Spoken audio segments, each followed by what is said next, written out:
Hello friends, myself so Arpita Sunil Pandav, assistant teacher. If you like my videos, then like, share and subscribe my education channel.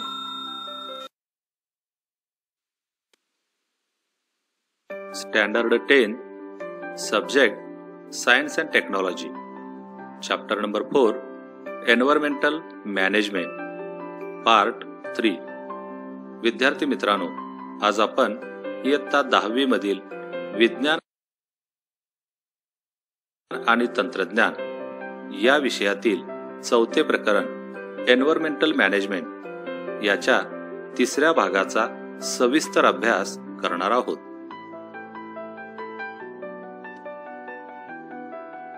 Let us see need of environmental conservation. चला तर मग पर्यावरण संवर्धनाची गरज याची आपण सविस्तर माहिती घेऊ. General public is not aware about the rules of environment conservation. पर्यावरण संवर्धनासंबंधीचे कायदे सर्वसामान्यांना माहीत नसतात. There should be large scale participation of the people in the environment conservation. पर्यावरण संवर्धनामध्ये लोकांचा मोठ्या प्रमाणावर सहभाग असणे आवश्यक आहे. It will be possible to answer the environmental problems only if environmental protection conservation becomes an effective public movement. पहा, पर्यावरण संरक्षण संवर्धन ही एक प्रभावी व व्यापक लोकचळवळ झाली तरच पर्यावरणीय समस्यांना उत्तरे मिळू शकतात. For this purpose, values like a positive attitude and affection towards environment, knowledge about it, etc. should be inculcated among the children since their childhood. म्हणजे लहान वयापासून मुलामध्ये पर्यावरणविषयी माहिती, प्रेम, सकारात्मक दृष्टिकोन ही मूल्ये रुजवली पाहिजेत. तरच उद्याची पिढी पर्यावरणाचे संरक्षण व संवर्धन करणारी असेल. This will help to make the future generation more aware about environmental conservation and protection. So, as to achieve this, it is necessary to increase the awareness through education. अर्थात हे सर्व साध्य करण्यासाठी आपणाला शिक्षणाची गरज आहे आणि शिक्षणाच्या माध्यमातूनच आपण ही जनजागृती करू शकतो. Today all the developed, developing and underdeveloped countries have accepted the responsibility of environmental protection. आज जगातील सर्व विकसित, विकसनशील व अविकसित देशांनी पर्यावरणाच्या रक्षणाची जबाबदारी स्वीकारलेली आहे. Their efforts are in that direction आणि त्या दृष्टीने त्यांचे प्रयत्न सुद्धा चालू आहेत. They have defined the future plans about environmental protection and have constitute the necessary laws. आणि या देशांनी पर्यावरण रक्षणाची आपली धोरणे ही निश्चित केलेली आहेत व त्यासाठी आवश्यक ते कायदे सुद्धा करण्यात आलेले आहेत.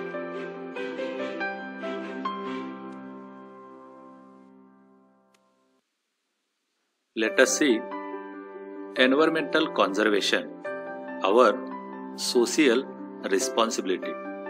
म्हणजे पर्यावरणीय संवर्धन किंवा पर्यावरण संवर्धन आपली सामाजिक जबाबदारी. चला तर पाहूया आपण पर्यावरण संवर्धन. Since existence of a human there is a inter relationship between human and environment.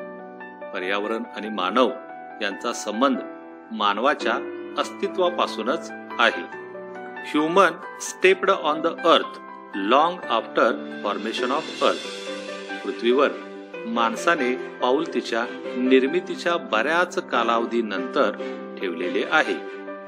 On the earth, human being proved its superiority as compared to other animals with the help of characters like intelligence, memory, imaginary ability, etc. पहा, मानवाने पृथ्वीवर वावरत असताना आपली बुद्धिमत्ता, स्मरणशक्ती, कल्पनाशक्ती या गुणांच्या आधारावर इतर सजीवांपेक्षा आपले स्थान महत्त्वपूर्ण ठरवलेले आहे. Human established domination over the nature. निसर्गाने मानवाला जी वेगवेगळ्या प्रकारची साधन संपत्ती दिली आहे त्या साधन संपत्तीचा त्याने पुरेपूर वापर करून घेतला आहे. Means human utilize all the natural resources as much as possible.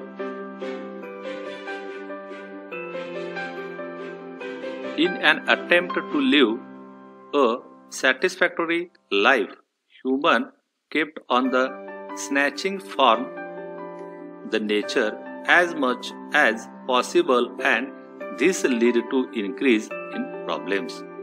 पहा, सुखी समृद्ध जीवन जगण्याच्या प्रयत्नात तो निसर्गाकडून जेवढे घेता येईल तेवढे घेतच राहिला आणि या प्रक्रियेत नैसर्गिक पर्यावरणाची हानी होण्यास सुरुवात झाली. From this entire scenario we can understand that human has crucial role in maintaining the environmental balance. If human has disturbed the environmental balance, then human itself only can conserve and improve the quality of nature. यामधून पर्यावरणीय समस्या वाढत गेल्या आणि यावरून एक गोष्ट आपल्या लक्षात येते की ती म्हणजे आज पर्यावरण समतोलामध्ये मानवाची महत्वाची भूमिका आहे. पर्यावरणाचा समतोल बिघडण्याचे काम जर मानवाने केले असले तरी त्याचे रक्षण आणि संवर्धन करण्याचे कामही आज तोच करू शकतो. हे आपल्याला सर्वांना माहीतच आहे. Many times, general public is unknown that its activities are harmful to environment and thereby unknowingly many activities happen. बऱ्याचदा आपण करीत असलेली कृती ही पर्यावरणासाठी घातक आहे ही गोष्ट सर्वसामान्य लोकांना माहीतच नसते आणि त्यामुळे अजाणतेपणे काही कृती घडत असतात. Laws enacted about environmental conservation म्हणजे पर्यावरण संवर्धनासंदर्भात निर्माण केलेले कायदे. फॉरेस्ट कॉन्झर्वेशन ऍक्ट 1980 म्हणजे वन संवर्धन कायदा 1980. The land reserved for forest conservation has been prohibited to use for any other purpose by this law. याद्वारे वन संरक्षणासाठी वनासाठी आरक्षित जागा इतर कोणत्याही कारणासाठी न वापरण्याची बंधने घालण्यात आलेली आहेत. For example, permission of central government is compulsory for mining activities. उदाहरणार्थ, केंद्र सरकारच्या परवानगीनेच आपण खाणकाम करू शकतो किंवा खाणकाम करणे बंधनकारक आहे. Any person who disobeys this law is entitled to imprisonment for 15 days. पहा, या कायद्याचा भंग करणाऱ्यास गुन्हेगार ठरवून त्या व्यक्तीस 15 दिवसांच्या कारावासाची शिक्षा ठोठावण्याची तरतूद या ठिकाणी करण्यात आलेली आहे. एन्व्हायरमेंटल कॉन्झर्वेशन ऍक्ट 1986 म्हणजे पर्यावरण संरक्षण कायदा 1986. Purpose of this act is to control the pollution and punish the person or institutes harming the environment. पहा, प्रदूषणावर नियंत्रण आणणे, पर्यावरणास हानी पोहोचवणाऱ्या व्यक्ती अथवा संस्थांच्यावर कारवाई करणे या उद्देशाने हा कायदा तयार करण्यात आलेला आहे. Any person or factory is prohibited by this act from releasing the pollutants in atmosphere beyond a permissible limits.